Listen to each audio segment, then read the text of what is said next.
this is Tilly Dawn and her Matters of the Mind. So what's this all about? I hear you say. I recently found my blog from when I was 24 to 27, and I used it as a really good therapy platform. And in the recent years, I've struggled with my mental health, and I've not made that a secret. And so I need some sort of outlet. So I'm going to write everything down and use it as my blog. If people read it, great. And if it helps anyone, then brilliant. But if not, it's just for me. It's for me to offload. But really, I just want to talk. So I'm just going to talk. Launched my blog. Bit silly, really. What are we going to talk about? This is me. I could burst into a song. Imagine that. Dun, dun, dun. We could talk about the weather. We could talk about the state of my hair today. Post-spa day, pre-wash day. We could talk about politics. Boo. We could talk about the royal family. Meh. We could talk about mental health. But yeah, this is episode 1 for my vlog. Episode 1. It's not been a bad month. September, we're like, what, 9 days in? It's been a great month. I'm broke already. I'm also like under 3 weeks away from my holiday of a lifetime to Mexico with one of my best friends. So there's a lot to be positive about. I have just been to the doctors. I went to the doctors because I've come off of my tablets, which are for my anxiety and my depression. I've also come off of the pill. I've also changed my eating habits, and there's a lot going on. She said that she doesn't expect this high that I feel right now to last, and that I'll be back there and asking for the tablets pretty soon. And it got me thinking, like, that's a pretty negative thing to have from a healthcare worker. And I really like my doctor and I rate her. But from a healthcare worker who's trying to help you be positive and happy, that's pretty negative. Like, I've worked my arse off over the last year to pull myself back from the brink of what I can only describe as the worst depression. Okay, it's not the worst. It's the worst for me. And it was really negative. And I'm not going to let her bother me. But I get what she's saying, that this could just be a massive influx of happiness and hormones and everything else. And then in a couple of weeks, I might be struggling again. So we've agreed that I will cash in my prescription and have them just in case. That's my noisy neighbours, by the way. Literally sounds like I'm living next door to someone being murdered. I'm going to go and get my prescription, and then I can sit on them. And then if I need them, they're there to be taken. But has anyone actually cut themselves off from their antidepressants?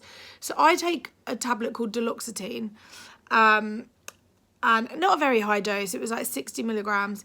And the withdrawal from them is incredible. Like, I go all shaky. I feel like I'm not on edge. I'm not anxious, but like I just feel a bit faint and a bit like, whoa, I'm going to pass out.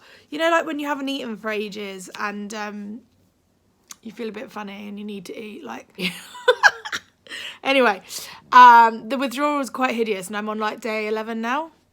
But I'm determined to do it, you know. I'm determined to try not to take the tablets. So for me, the tablets really worked in the fact that when I was at my lowest, the tablets really helped to make me be able to maintain contact and communication with people, but also get up and do my job and live life. They definitely made me put on weight. I think I put on 3 stone in a year.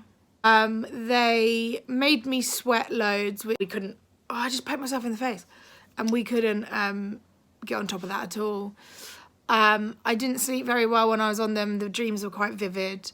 But they did stabilise my mood, so I felt constantly the same level of mood. I wasn't up and down.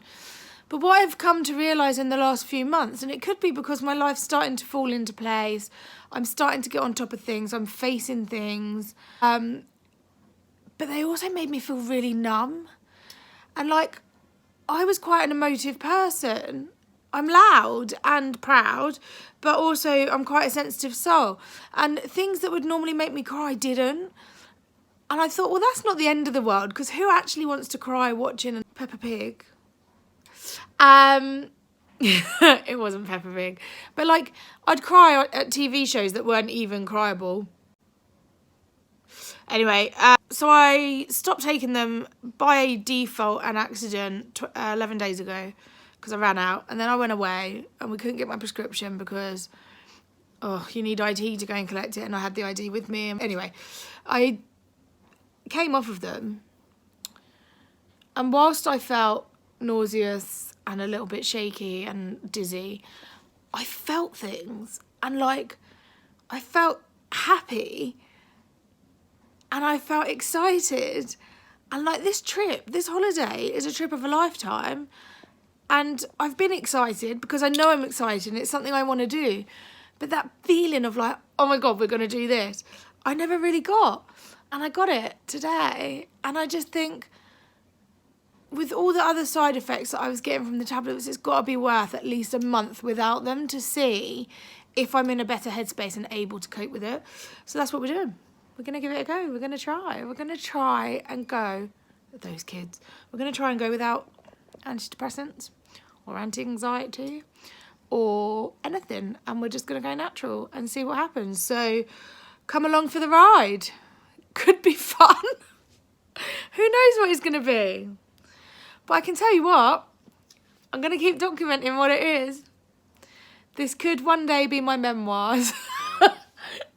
And all of those kids in the future will know Auntie Tilly was one crazy mofo.